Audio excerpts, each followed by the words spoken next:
بچے پس رہے ہیں, سلوشن ابھی تک نہیں ہے, فلور آپ کا ہے, کیا کہتے ہیں؟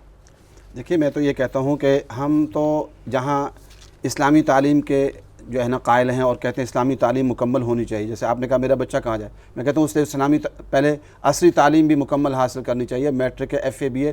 ہمارے ہاں الحمدللہ ایف اے بی اے کے بچے بھی آتے ہیں اور اس کے بعد عالم اور عالمہ بنتے ہیں, بچے بچیاں بنتے ہیں. لیکن ہمارے ساتھ جو اس ملک میں سلوک ہوا ہے وہ شودروں والا ہوا ہے, برہمنوں نے.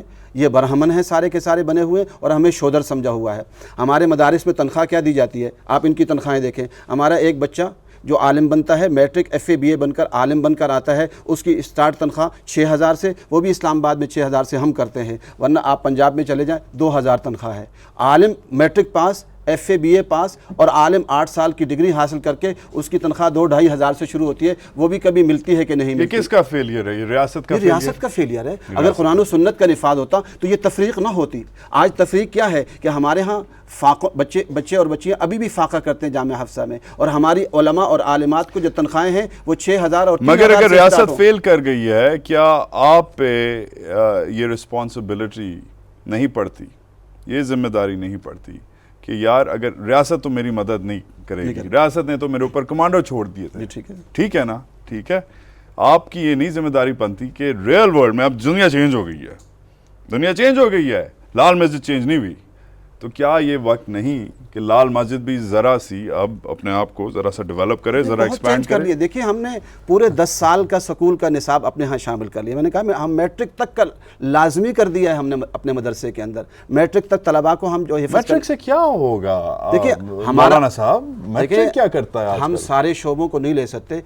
اگر ایک ادارہ ہے جہاں لوگوں کو ڈاکٹر بنایا جائے تو وہ ڈاکٹر ہی بنائیں گے, انجینئر تو نہیں بنائیں گے نا. انجینئرنگ کا شعبہ ہے, اس کو کہہ دیجیے آپ ڈاکٹر بھی بنا دیں اس کو, تو دیکھیے ایک سائنسداں بن رہا ہے, آپ اسے ڈاکٹر بھی بنا دیں. یہ سوال میں پوچھنا چاہ رہا تھا. ہم اچھے عالم پیدا کر رہے ہیں, اچھے عالم امت کے رہنما پیدا کر رہے ہیں. یہ آپ سے پوچھتا ہوں پروفیسر صاحب, induction into the mainstream of Pakistan of graduates from the madrasa system. Tarkhan اگر اپنا کام جانتا ہوگا تو اس کو ملازمت ملے گی.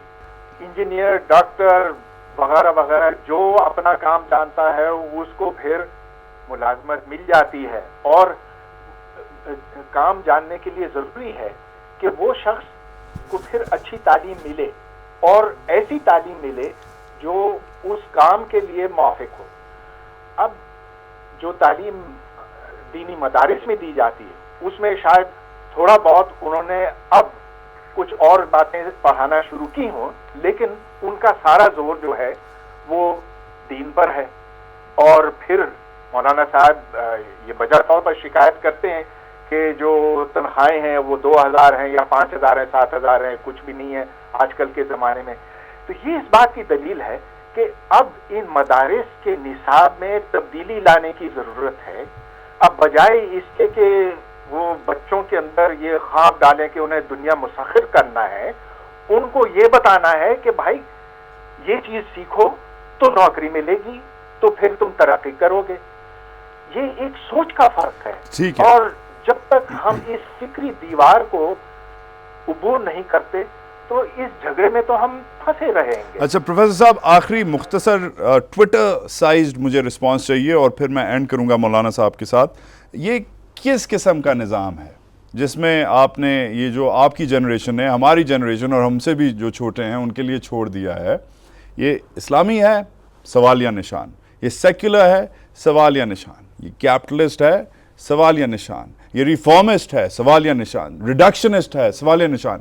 میں اور مجھ سے جو چھوٹے ہیں پاکستانی, کم عمر, وہ کنفیوزڈ. تو کس قسم کا نظام آپ نے بنا کے چھوڑا ہے؟ آپ کی جنریشن ہے اور آپ جیسے ایجوکیشن ہے ہمارے لیے. میرے خیال میں یہ اسلامی نظام تو نہیں ہے, نہ ہی یہ کوئی سوشلسٹ نظام ہے, نہ ہی یہ کوئی سرمایہ دارانہ نظام ہے. یہ ہر چیز کی کھچڑی بنی ہوئی ہے یہاں پہ, جس کی لاٹھی اس کی بھینس. اور کیونکہ پاکستان کے شروع دن سے کبھی غربا کا خیال نہیں رکھا گیا, کبھی عام لوگوں کا خیال نہیں رکھا گیا. بس یہ کہ جو طبقہ اوپر حاوی تھا, برسر اقتدار تھا, اس نے اپنے مفادات دیکھے. اس طبقے نے پھر امریکہ کے ساتھ تعلقات پیدا کیے, ہم ان کے پیروکار بنے, اور پھر ہوتے ہوتے ہم نے ان کی جنگ لڑی افغانستان میں، اور اس طرح سے ہم ان کے محتاج ہو گئے. ساتھ ساتھ ہم نے اپنے جو نچلے طبقات ہیں ان کی طرف نظر بھی نہیں ڈالی. لہذا جو طبقاتی فرق ہے اب پاکستان میں وہ اس قدر بڑھ گیا ہے اور اتنی ناانصافی آ گئی ہے کہ لوگ تڑپ رہے ہیں. اور اسی واسطے وہ مولانا صاحب کی باتوں کو درست سمجھتے ہیں کہ اگر اسلامی نظام یہاں آ گیا تو بس ادھر کوئی جنت آ جائے گی. ایسا نہیں ہے. بات یہ ہے کہ ہمیں مساوات کے لیے لڑنا ہوگا، ہمیں جدید تعلیم کے لیے لڑنا ہوگا، اور ہمیں ایک ایسے سیاسی نظام کے لیے لڑنا ہوگا جہاں یہ چور و چکے ہمارے حکمران نہ بنے. ٹھیک ہے مولانا صاحب، آئی ڈونٹ نو اگر آپ کو ان کی بات پسند آئی یا نہیں آئی. مجھے اس لیے بات پسند آئی پروفیسر صاحب کی کہ جو چیزیں آپ نے کہی ہیں اس میں سے کافی ساری چیزیں انہیں بھی وہی چیزیں پرابلم کر رہی ہیں. امریکہ پہ محتاجی، غربت، lack of justice, lack of a system, کافی ساری چیزیں ہیں. میں یہ کہتا ہوں کہ پاکستان میں ہم نے 63-64 سال برطانوی نظام کو آزمایا.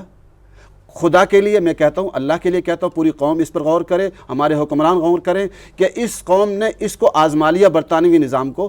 خدا کے لیے قرآن و سنت کو کم از کم 4-5 سال کے لیے تو نافذ کر کے آزما کر دیکھ لیں. امن آتا ہے کہ نہیں آتا، سکون آتا ہے کہ نہیں آتا. یہ غربت اور امیر کی جو آپس میں فرق ہے کہ ایک غریب تر ہے، امیر تر ہے، یہ ختم ہوگا. اور دوسرے ان کا یہ کہنا کہ ہماری تعلیم نہیں، الحمدللہ ہم 18 سال تعلیم حاصل کرتے ہیں، 10 سال میٹرک ہے اور اس کے بعد 8 سال ہماری تعلیم ہوتی ہے، کہ ہمیں یہ تعلیم یافتہ ہی نہیں سمجھتے. یہ کیسے ہے؟ ایک انجینئر کے ڈاکٹر کو کیا پتا ہے ڈاکٹر کی کیا تعلیم ہے؟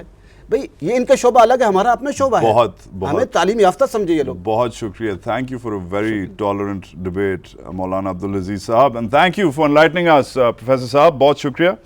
وقت کم ہے اور نظام کو صحیح کرنے کا جو مقابلہ ہے وہ سخت ہے. بہت شکریہ شو پہ آنے کا.